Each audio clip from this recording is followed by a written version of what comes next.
playing a beat on a piece of metal. So it's How was it? smooth. You can hear it. You can hear the buzz, the nice hum, like. So these settings are fine. You wouldn't adjust them? No.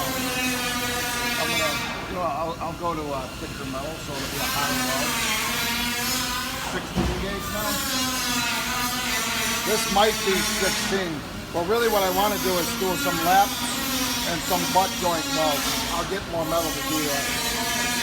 Right now I'm just getting the tip hot to get that stuff to go in it. Now when you start welding, it'll melt off. Oh, wow.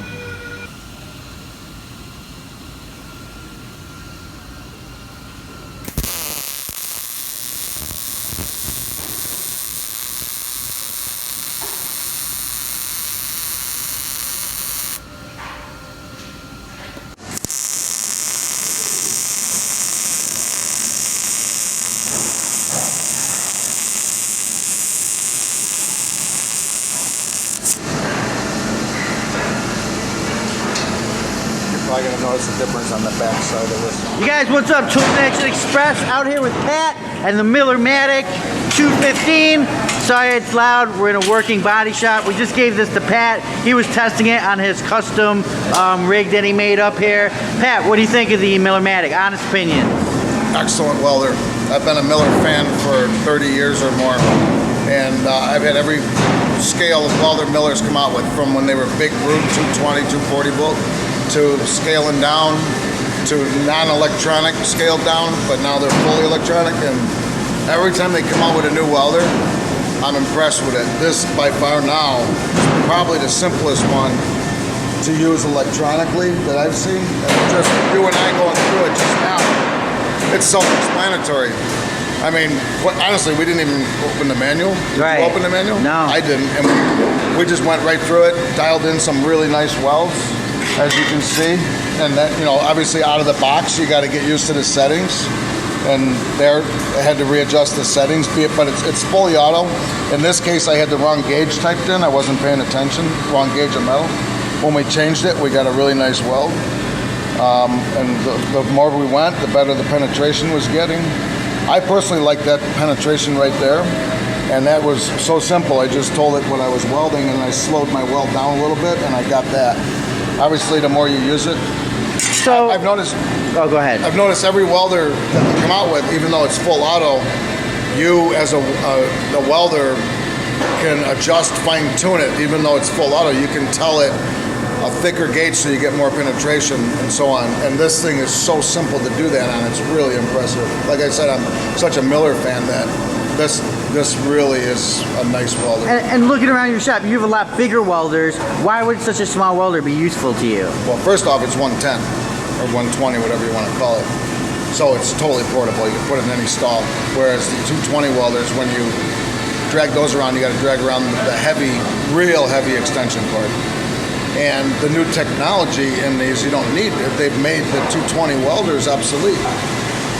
When they first came out with 120 volt welders, the duty cycle was so bad that you really, once you were welding for a while, you wonder why your welds are getting worse and worse. Is because the welder was overtaxed, and now they've got all that figured out, so you don't need the big welder to do up to 1/8 inch. And you do a lot of small work? What's the small work that you do? Everything in here is small work. Really? I would never, this welds up to 1/8 inch with 030 wire. I would, in the body shop environment, you don't need more than that. And then, so this is an MVP, so you can put it on 230 or 240. Yeah. What does that give you? Well, I would imagine on this one, not reading the manual, usually what they do is they increase your duty cycle. They're obviously more efficient. If you were welding 8 hours a day, you'd want to go to the 220. And more power, maybe deeper material. It shouldn't, no, because the welder is automatically. If you're welding 1/8 inch metal, I got you. Okay. You're welding 1/8 inch metal. It doesn't know the voltage you're putting into the welder. Two things: one, you're going to increase the efficiency of the welder. Probably extend the life. I'm guessing it might extend the life of it because it's more efficient. Secondly, I would also, not reading the manual, I'm going to say and I hate to talk uneducated, but I would imagine the dual cycle increases with the higher voltage. Only guessing. Yeah. So pretty much for your guys, do you like this auto set stuff? Yeah. All of us love it because it takes the guesswork out of when you go to set up on a car. All my guys know how to manually adjust welders. It's mandatory. You're not allowed to weld here if you don't know how a welder works. But once that's done, you don't need a guy to sit there wasting time going over and turning knobs. You know, he just sets the wire size and the gauge metal and he goes. And you also have like a 211 auto set, but you were using it for some other kind of... Silicon bronze. Okay, what does that do? That's a special welding wire for these new cars. They're not MIGging, they're silicon, well it's MIG, but it's silicon bronze MIGging. So it's wire feed silicon bronze wire, and like a lot of the manufacturers are using it in the joints on all over the car, but mainly on quarter panels, rear body panels, a lot of silicon bronze on that stuff. So what do you think about like the TIG feature and the aluminum spool feature and all that? I have a big synchro wave Miller TIG right now. That's my go-to TIG welder. And it's a synchro wave, which was the first generation of Miller synchro waves. I think it's a 180 synchro wave, which that's the amperage. And so I'm curious now, because I've been TIGging with that since that one came out. I'm curious when I do this on this, how it's going to work, because I'm good with that one. A synchro wave. I don't know, is this, when this is in TIG mode, is it a synchro wave? I don't know. Until I will read up on that before I start TIGging. Right. MIG, to me, MIG is MIG. When you get into the TIG and stuff, I'll read all the detail about what their settings are and all that.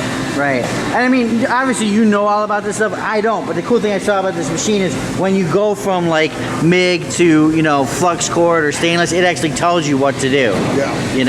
Like stainless steel. So it tells you about your mixes you're going to need to use. Yeah. And it also shows you how you're going to redo the wires. It's hard to see right now, you guys, because we have this shield on here that protects it. Yeah. Let's see this 1 second. I want to see if it tells you positive ground. Because TIGging on like stainless versus aluminum, you change your ground.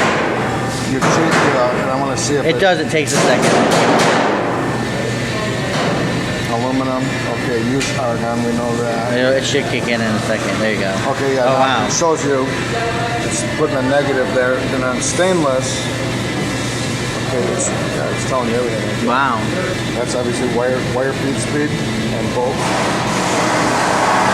TIG remote.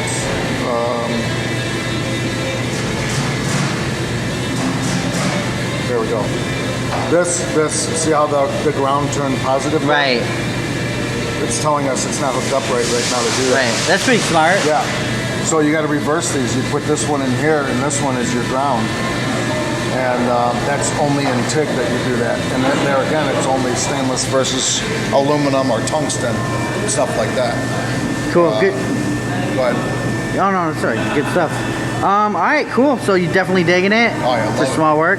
Isn't it crazy how small they're getting too? I knew it was going to be a good welder when you told me you had that coming. I did a little bit of research on it before you brought it here. And the size doesn't scare me at all, meaning small, not being mighty enough because of my experience with Miller so far. Right. How long you been welding, Pat? Since 75 before MIG. It was you did brazing or oxyacetylene welding. Wow.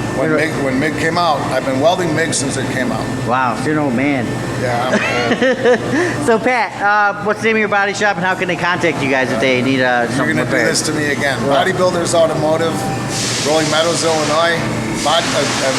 Website is bodybuildersauto.com. We think. We always do this. I know. When you type it in Google, it'll automatically come up. Yeah, Bodybuilders Auto and Mount Prospect, you guys. Rolling Meadows. Insurance claims, whatever. Check it out. They're always working. They're always doing something here. So comment below. Let us know what you guys think. And tools in action. Remember, for more exciting tool action, go to toolsinaction.com.